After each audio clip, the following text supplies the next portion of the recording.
Hey everybody, Creek Show Operator here. Welcome back to another video about a DNVG night vision helmet setup and how to mount your Call of Duty Modern Warfare 2019 edition night vision goggles to your helmet, in case you want to use it for airsoft or for training and LARPing. So let's just get into it. We'll start with the hearing protection.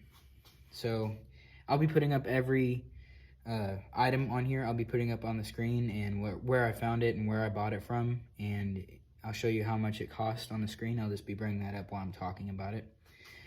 We're going to start off with the ear armor. I think these are the Mod H3s.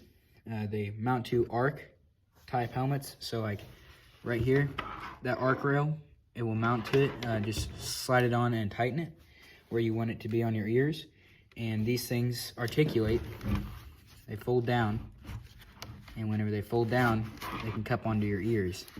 And they're electronic, so it enables you to hear through a microphone, but whenever a loud sound like a gunshot happens, it dampens the sound so it won't hurt your hearing.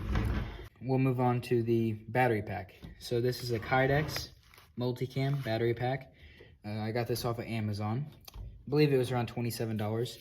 This is a Anchor portable charger. Takes a USB charging head right here, and I put that in the pack, and I usually run it straight through here, the cord, and it plugs into the side of your Call of Duty Modern Warfare goggles. And as you can see right here, there's your little input. You flip that open and you put your USB in there, and it allows you to charge them even whenever you're using them and operating with them. We'll get into the mount. Let's go into the mount. So what I have here is a knockoff Wilcox. I believe it's called the Jexmill G24 mount. I got this off of Amazon. They're around $109 to $95. It kind of fluctuates in between there. They like to pair up with this helmet mount, and they have some little straps off the helmet mount that I mount to the night vision, but we'll get into that later. It allows you to slide your bridge this way forward. So if you want to get a far away picture with your night vision, you slide them forward or slide them back. You push in this button right here, and it articulates it up and locks it. So they lock in that position when you're not using them. And then you just push that button, and it locks back down to where you can perfectly see at them, and you can adjust your width of how wide you want the mount to be on like one side, or you want it to be on the other side. You can slide the mount up or down depending on what you want to use your night vision for, or how your eyesight is. You can use that. Then we can get on to how I mounted it to the Modern Warfare night vision goggles. So I'll be putting up a picture of the night vision goggles before I mounted the Wilcox G24 mount onto them. I got them in the mail, and they were a plastic polymer headset that wrapped around your head. It really flimsy, like basically just plastic. I mean, you couldn't do anything with it.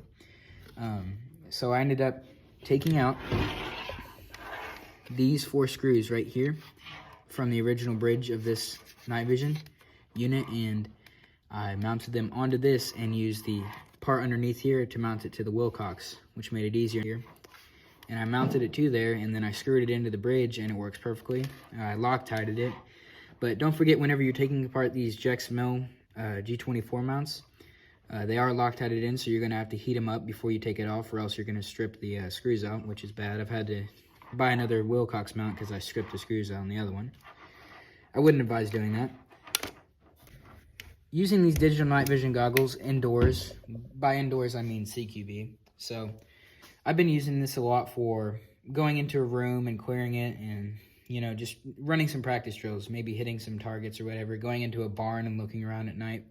I wouldn't advise these for actual use, like going up against analog guys in the dark, because you will lose, because you look like a spotlight to them, and you're going to show up on their spectrum, and that's not good.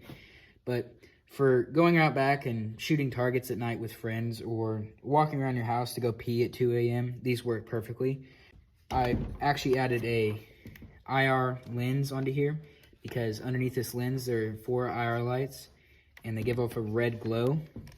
I put that on there to kind of take down that glow a bit, so it's not as noticeable as it was before. You have these 2 little lamps right here, and these are your extra IR spotlights or floodlights, so it helps you light up a room better or light up the outside better. We'll get into the controls here. Right here is your adjustments for your lenses. As you can see, the lenses up here go out or in, or you can adjust them either which way. I love to run them all the way out because it focuses it more and it brings the picture right into your eyes. Here is a power button. Here is the mode. It can switch between a black kind of mode and a kind of a blue film mode right here, and then it switches back to black. Here's your floodlights. You activate those by just pushing that in or pushing it out, and it allows them to turn on, give you extra light in, let's say, a dark room, or let's say a super cloudy night. You can use this floodlight for extra lighting in some very dark conditions.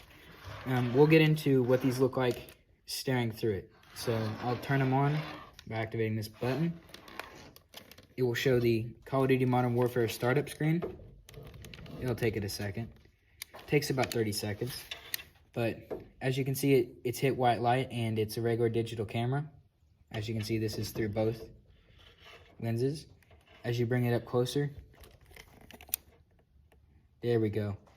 That switched to actual night vision. It's not actual night vision, it's digital, so it uses IR through a camera. But as you can see, I'll put something down there. We'll put that down there for a reference. There you go. That's what it looks like. That's how clear the image is.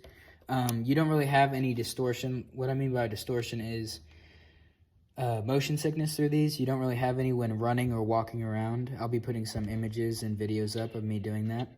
I don't really get motion sick from using this device at all.